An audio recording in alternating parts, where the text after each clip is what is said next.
If you were to come with me to the scripture says, the book of John, chapter 12, verse 26, Bible says to me very clearly in the New King James Version, it says, if anyone serves me, let him follow me. And where I am, there my servant will be also. If anyone serves me, him my Father will honor. Some people have come and asked me over the years of my life, and they have come and said to me in my congregation or wherever I've gone internationally and to do an itinerant traveling evangelistic work, people will often say, I'm always seem to be very excited. Or people often say, that you always believe that the God whom you serve, God answers your prayers. And so I've got a slogan which I captured some many years ago when we started this church, Living Faith Community Church, where impossible becomes possible. And I started to say this scripture. I started to say, if you look after God's backyard, He will look after yours.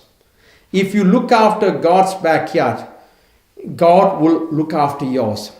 I think there is a kind of a presumption whereby, or a notion that many people think that if I were to come to church, if I were to do certain things, and if I were to come and observe the sermon, if I decide to come and and do this or do that, and then if I do not serve Him, and if I just look after certain matters, somehow or rather we have got this expectation that God will look after you. Let me make it very clear. I just want to let you know, with God, it's always a two-way traffic. It's not a one-way traffic. There are Christians all around the world. People come and say to me, Pastor Reg, my prayers hasn't been answered. Pastor Reg, I'm not too sure. My healing I haven't received. Pastor Reg, I'm not too sure why my child is still in the same condition. My heartfelt prayer has always been this. I'll often ask them, do you serve God? And as I often say to them, if you look after God, if you look after God's backyard, then God will look after yours. And so on the scripture, Bible says, when you serve Him, the Father will honor you. The Father will honor you. Do we serve God enough? The first time when I gave my heart to Jesus in 1982, after some time later, I felt very strongly I want to do something in the church, like running a connect group or a home group, or maybe even worship leading. You know what, guys? I could not get any of those ministry doors opened up in the church that I was brought up, in the church that I grew up. At the end of it, I saw there was a small little opening for me to become a wedding planner. This wedding planner ministry consists of rolling the red carpet, vacuuming, mopping the entire church, and then taking each daisy or flower, pasting it from chair to chair, so when the couple walk in, everything has been done. I did that faithfully for a number of years in my church, because that was the only thing I was given by my pastor. This is the only ministry that you could actually do. And right at this moment, I felt very strongly, no one is watching me. I don't have a pulpit ministry, but I do have a ministry to bless young couples as they're getting married. So who's watching you? God is watching you. I'm honoring God. I'm serving God. So as you honor and as you serve God, then God looks after you. Eventually the day came in and God says to me, you no longer will live in Singapore. Pack up your bags. I want you to come to a great country called Australia. 30 years later, I'm still here. With all the churches that God has blessed, with all the great partners and great people, great congregation members who have come and joined in this church. I'm only here because I started my ministry at the very low level of where God is calling you to do so. So can I encourage you today? You are saying, I want to use the pulpit. But before you come to a pulpit, look at doing something as basic as you are rolling the carpets. You see, when you look after God in that way, God will look after your backyard all the time. You look after God's backyard first, and then He'll look after yours. Again and again. I'm married to a wonderful, beautiful wife, and plus two sons.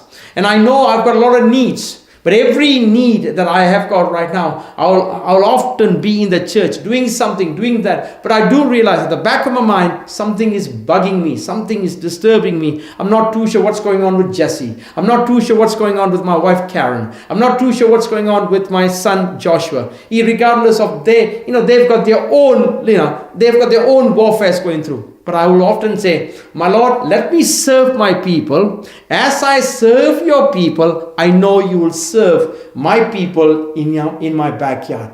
Can I encourage you? If you look after God's backyard, God will look after your yard. And I think oftentimes we as Christians have decided to put not first in our life, but rather we keep on coming back to a church, with any church, and we look at God as a supermarket.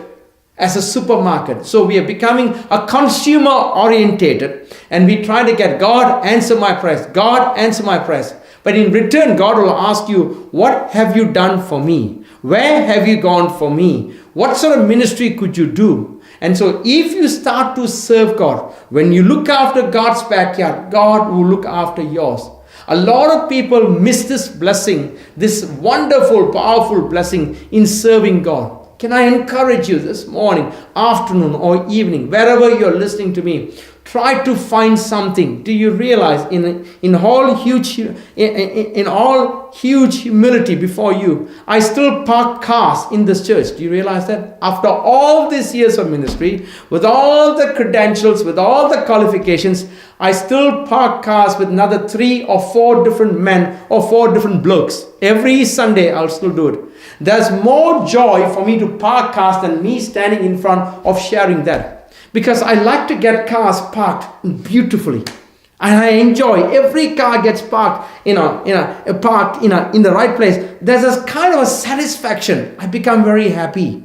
And so when I become very happy, then I'm prepared to come behind the pulpit, and then I will start to share what God is doing.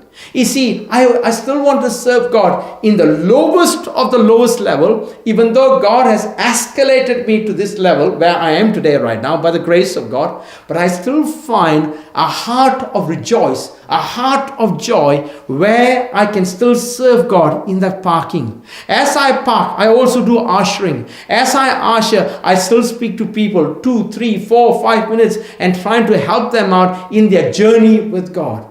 You see, I'm just want to let you know right now, however big you're going to become, don't forget the small things you could do. When you do the small things you do. So start off always small. If you're faithful in small things, God raises you into the level that you want to. So today I am where I am because of where I started.